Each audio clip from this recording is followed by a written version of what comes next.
Olá, tudo bem com você? Sou o professor Hernani Freitas e mais uma vez quero falar com você sobre o período entre guerras, né? Esse período que vai de 1918 até 1939, né? O período que vai do final da Primeira Guerra Mundial até o início da Segunda Guerra Mundial.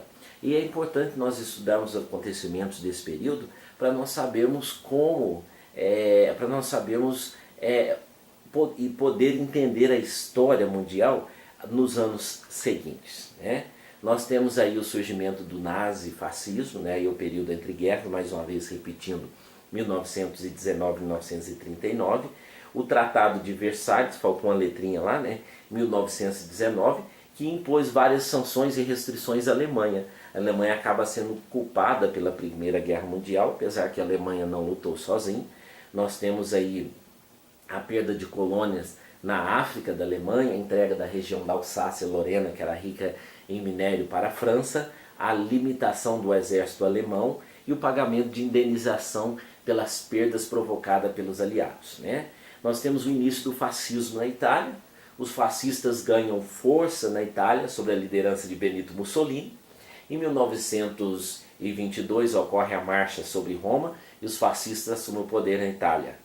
Em 1929 é assinado o Tratado de Latrão na Itália. Nesse documento o Papa Pio XI reconhece a Itália como país e Mussolini concede ao Vaticano a soberania como Estado independente. Então o Vaticano se torna um Estado independente, né? O Papa hoje é um chefe de Estado, em 1929 no Estado de Latrão.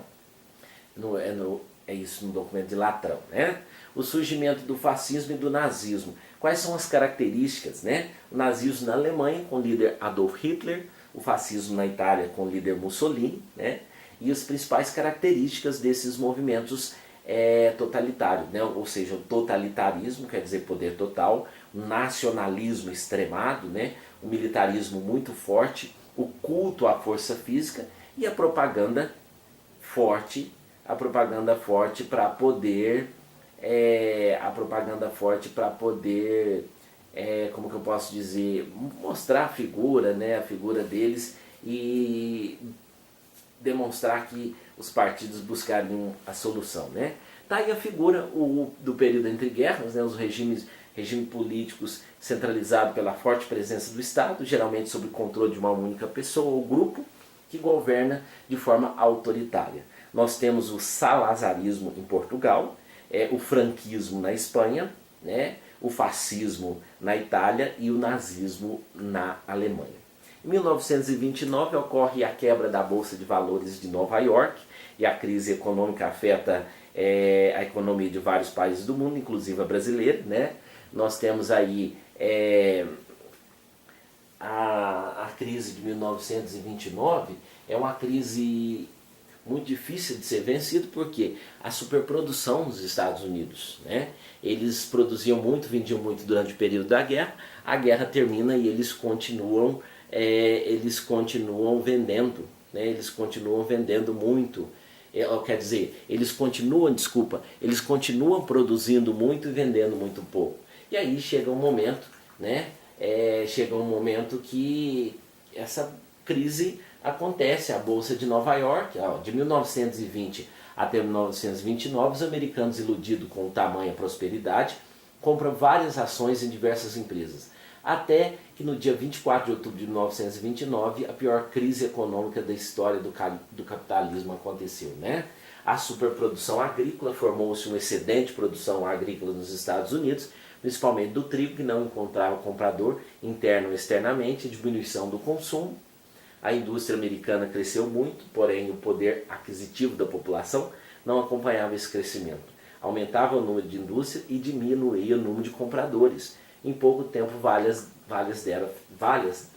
delas faliram, né? A quebra da Bolsa de Nova York afetou o mundo inteiro, pois a economia norte-americana era alavancada do capitalismo mundial. Para termos uma ideia, logo após a quebra da Bolsa de Valores de Nova York, as bolsas de Londres, Berlim e Tóquio também quebraram.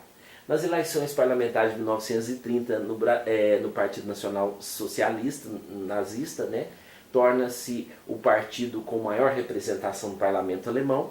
Em 1933, Adolf Hitler se torna o chanceler da Alemanha e começa a implantar o regime nazista na Alemanha e futuramente nos países ocupados. A Revolução de 30 no Brasil, né? A Revolução de 30 foi um movimento armado liderado pelos estados do Rio Grande do Sul, Minas Gerais e Paraíba, insatisfeita com o resultado das eleições presidenciais e que resultou em um golpe de Estado, o golpe de 1930. O golpe derrubou então o presidente da República, Washington Luiz, em 24 de outubro de 1930 e impediu a posse do presidente eleito Júlio Prestes e colocou fim à República Velha, né? Em 1929, as lideranças de São Paulo deram fim à aliança com os mineiros, conhecida como política do café com leite, que todos nós sabemos, né, que era o revezamento no poder entre mineiros e paulistas. Recomendaram o paulista Júlio Prestes como candidato à presidência da República. Em contrapartida, Minas Gerais, Antônio Carlos Ribeiro de Andrada apoiou a candidatura do oposicionista gaúcho Getúlio Vargas. Em março de 1930 foram realizadas eleições para presidente da República, eleição esta que deu a vitória ao candidato governista, então presidente do estado de São Paulo, Júlio Prestes. No entanto, Prestes não tomou posse em razão do golpe de estado desencadeado em 3 de outubro de 1930 e foi exilado. Então Vargas chega ao poder, né, para ficar muito tempo no poder. Depois nós temos o Estado Novo e depois um período sem Vargas e depois nós temos a volta de Vargas por eleição até 1954, quando ele comete suicídio, né, que é um outro assunto para um outro momento. Getúlio Vargas então assume a chefia do governo provisório em 3 de novembro de 1930, data que marca o fim da República Velha e o início às primeiras formas de legislação social e de estímulo ao desenvolvimento industrial. É isso aí, foi essa um pouquinho do período entre guerras para vocês. Eu espero que eu tenha ajudado, um grande abraço.